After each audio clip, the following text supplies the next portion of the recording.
Hello IGNOU students, welcome back to my channel mastering education today. हम लोग already question 1 2 3 discuss कर चुके हैं पार्ट 1 में। ये आपके BCOS पेपर का पार्ट 2 है जिसमें हम क्वेश्चन 4 5 और 6 डिस्कस करने वाले हैं। अगर आप लोगों को पार्ट 3 चाहिए तो आपको नीचे कमेंट करना है नंबर 3। जितने ज्यादा कमेंट्स होंगे, जितना अच्छा रिस्पॉन्स आएगा, उतनी ही जल्दी मैं पार्ट 3 अपलोड कर दूंगी। ओके अगर आप लोगों को PDF चाहिए हो तो आप नीचे टेलीग्राम के लिंक पे मेरे को कॉन्टैक्ट कर सकते हो। बाकी बिना किसी टाइम वेस्ट करे स्टार्ट करते हैं क्वेश्चन नंबर 4 से। ओके क्वेश्चन नंबर 4 आपसे पूछ रहा है what are buying motives. Okay explain the different types of buying motives and their role slash importance in personal selling.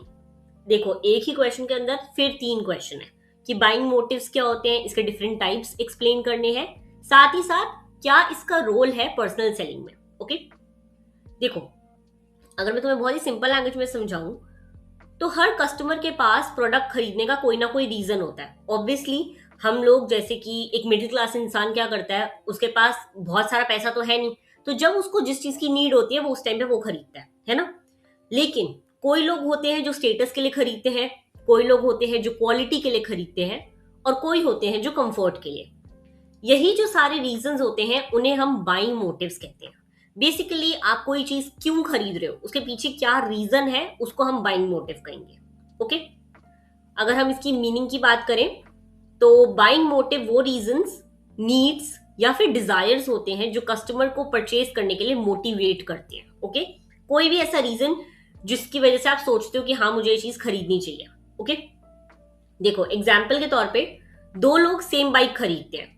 एक खरीद रहा है कि उसको ऑफिस तक कम्यूट करने के लिए टाइम बचे, तो कन्वीनियंस, और दूसरा खरीद रहा है स्टेटस के लिए। अब कोई बहुत महंगी बाइक खरीद रहा है तो किस लिए, दिखावे के लिए, शो ऑफ के लिए। ओके यहाँ पे प्रोडक्ट सेम है लेकिन लोगों का मोटिव जो है अलग है। ओके अब इसमें हम देखते हैं डिफरेंट टाइप्स। सबसे पहला आ जाता है इमोशनल बाइंग मोटिव्स। ये इमोशंस और फीलिंग पर बेस्ड होते हैं। कस्टमर यहाँ पे लॉजिक से नहीं सोचता चीजें, ज्यादातर जो है आप अपनी फीलिंग्स के बेसिस पे डिसीजन लेते हो। कॉमन कोई इमोशनल मोटिव्स अगर मैं कहूं तो प्रेस्टीज, स्टेटस, दिखावे के लिए, कोई लग्जरी प्रोडक्ट। कंफर्ट, आपका AC या वॉशिंग मशीन लेना लाइफ को इजी बनाने के लिए। सिक्योरिटी, सेफ्टी, जैसे कि इंश्योरेंस पॉलिसी वगैरह। एंड अफेक्शन एंड लव, जब कोई गिफ्ट्स वगैरह देने होते हैं। ओके नेक्स्ट है प्राइड एंड अचीवमेंट, यानी कि आप दिखाना चाहते हो लोगों को कि आपने लाइफ में कुछ कर लिया, तो आप प्रीमियम प्रोडक्ट्स खरीदते हो। ओके इसका एग्जाम्पल आप देख सकते हो कि एक एक्सपेंसिव वॉच सिर्फ टाइम देखने के लिए नहीं बल्कि स्टेटस दिखाने के लिए भी खरीदी जा सकती है। ओके ये आपका इसका एग्जाम्पल हो गया। नेक्स्ट आता है रैशनल बाइंग मोटिव्स।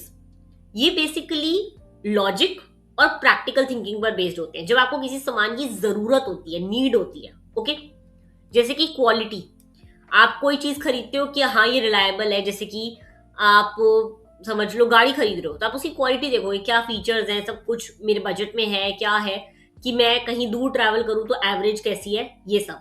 इकोनॉमी, यानी कि पैसे के हिसाब से क्या चीज बेस्ट है। अभी आपको लग रहा है कि अच्छा गोल्ड नीचे है तो हम खरीद लेते हैं, लॉन्ग टर्म में हमें बेटर रहेगा। ड्यूरेबिलिटी सेम हो गया क्वालिटी की तरह, और कन्वीनियंस ऑफ यूज करने में कैसी है वो चीज। ओके यही 2 आपके मोटिव्स होते हैं, टाइप्स ऑफ मोटिव्स। अब अगर हम रोल या इंपॉर्टेंस की बात करें तो बहुत इजी है, ठीक है, कि क्या क्या इसका जरूरत क्या है पर्सनल सेलिंग में। अगर कोई सामान कोई बेच रहा है तो क्या, सबसे पहले तो help understand customer needs. Sales person को पता चल जाता है कि कस्टमर एक्चुअली क्या चाहता है अगर उसका मोटिव उसे पता हो। इंप्रूव सेल प्रेजेंटेशन, यानी कि कस्टमर के मोटिव के अकॉर्डिंग बेनिफिट्स एक्सप्लेन कर सकता है जो आगे सेल्स पर्सन होगा। नेक्स्ट है इंक्रीज परसुएसिव एबिलिटी, यानी कि एक सेल्स पर्सन को कैसे बातचीत करनी चाहिए सामने वाले से, कैसे परसुएड करना चाहिए, उसमें हेल्प करेगा। Helps handle customer objection. अब देखो, जिस इंसान का जैसा मोटिव होगा उसका ऑब्जेक्शन भी वैसे होगा। अगर मैं पैसे सोच के खरीद रही हूँ तो मैं क्वेश्चन भी वैसे ही रेज करूंगी कि इसकी वैल्यू मनी की है नहीं है। मैं अगर शो ऑफ स्टेटस के लिए कर रही हूँ तो मैं कहूंगी सबसे महंगी चीज दिखाओ, तो फिर उसके ऑब्जेक्शंस भी वैसे ही होंगे कस्टमर के। Okay enhances customer satisfaction, customer satisfied रहेगा लॉन्ग टर्म। सारे वही कॉमन चीजें पूछी गई हैं जो हमने ऑलरेडी पिछले 3 क्वेश्चन में डिस्कस करी हैं कि क्या इसका इंपॉर्टेंस होता है, कैसे सेल्स पर्सन को हेल्प करता है। Okay very easy question. आपको बस बाइंग मोटिव का मेन पता होना चाहिए कि बाइंग मोटिव का मतलब क्या होता है। ओके, अब हम आते हैं नेक्स्ट क्वेश्चन पे। नेक्स्ट क्वेश्चन पूछ रहा है what do you understand by creative salesmanship, discuss the functions and duties of a salesman with the help of examples. देखो एग्जांपल्स तुम लोग खुद भी दे सकते हो, बहुत इजी है एग्जांपल्स देना, तो मैं वो नहीं समझाऊंगी। यहाँ पे हम सिर्फ ये समझेंगे कि क्रिएटिव सेल्समैनशिप का मतलब क्या होता है, साथ ही साथ इसके फंक्शंस और इसकी ड्यूटीज दोनों। तो क्वेश्चन को ये चीज ध्यान रखो कि मैं एक ही क्वेश्चन में काफी चीजें पढ़ा रही हूँ, तो पेपर में कुछ भी आ सकता है इसमें से। ओके, देखो आज के टाइम में सेलिंग का मतलब सिर्फ प्रोडक्ट बेचना नहीं होता। ऑब्वियसली यहाँ पे सिर्फ बाय सेल वाला नहीं हो रही चीज, पर्सनल सेलिंग तभी हम पढ़ रहे हैं क्योंकि इसमें बहुत सारी चीजें इन्वॉल्व होती हैं। ओके, एक सक्सेसफुल सेल्स पर्सन कस्टमर की नीड्स को समझता है, उसकी प्रॉब्लम सॉल्व करता है और ट्रस्ट बिल्ड करता है। इसी अप्रोच को हम क्रिएटिव सेल्समैनशिप कहते हैं। बात समझ आई? देखो अगर मैं तुम्हें एक लेजिट मीनिंग बताऊं तो क्रिएटिव सेल्समैनशिप का मतलब है कस्टमर की नीड्स को समझना और उसे ऐसे कन्विंस करना कि प्रोडक्ट उसकी प्रॉब्लम का सॉल्यूशन बनेगा। ओके, तो मतलब कि सिंपल लैंग्वेज में आप लोगों को सिर्फ प्रोडक्ट नहीं बेचना, आपको सॉल्यूशन बेचना है। जैसे कि अगर कोई इंसान आपसे कोई कस्टमर आता है, वो कहता है यार हम लोगों का सबका मेरी फैमिली में पेट खराब ही रहता है और कुछ भी कर लिया, दवाइयां ले ली, पेट ठीक नहीं हो रहा, वो नॉर्मल आपसे बात कर रहे हैं, लेकिन अब वो खरीदने क्या है, वाटर प्यूरिफायर, तो आप उसे यही चीजों का बहाना देके बेचोगे कि नहीं देखो आप लोगों का हो सकता है पानी खराब हो, ये हो वो हो, तो सेफ ड्रिंकिंग आप करोगे तो आपके लिए बेटर रहेगा, है ना। तो यही चीजों के लिए, इसी को हम क्या कहते हैं, क्रिएटिव सेल्समैनशिप। ओके, अब वेरी इजी क्वेश्चन, तुम्हें जब क्रिएटिव सेल्समैनशिप का मतलब ही पता लग गया तो तुम उसके फंक्शंस तो लिख ही दोगे ना।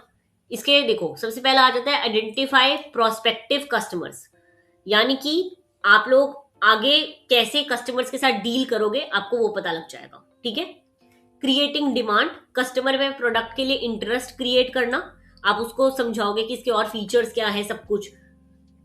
फिर आता है प्रोवाइडिंग प्रोडक्ट इंफॉर्मेशन, आप हर एक चीज उसको डिटेल में बताओगे अगर आपको पता होगा कि कैसे क्रिएटिव सेल्समैनशिप वर्क करती है। परसुएड करने में हेल्प करेगा आपको, उनके ऑब्जेक्शंस को हैंडल करने में, सेल्स को क्लोज करने में। वेरी इजी, जो हमने ऑलरेडी पिछले 3 आंसर्स में पढ़ ली है चीजें, हम वही सेम चीजें घूम फिर के पढ़ रहे हैं। ये सब्जेक्ट बहुत इजी है, अगर आप सिर्फ इस पीडीएफ को 3 से 4 बार पढ़ लो तो आप इजीली अपना पेपर कराओगे। ठीक है, तो मेरी मानो ये पीडीएफ बहुत हेल्पफुल होने वाला है पेपर के लिए, तो इस बात का ध्यान रखना। ठीक है, बाद में मुझे मत कहना।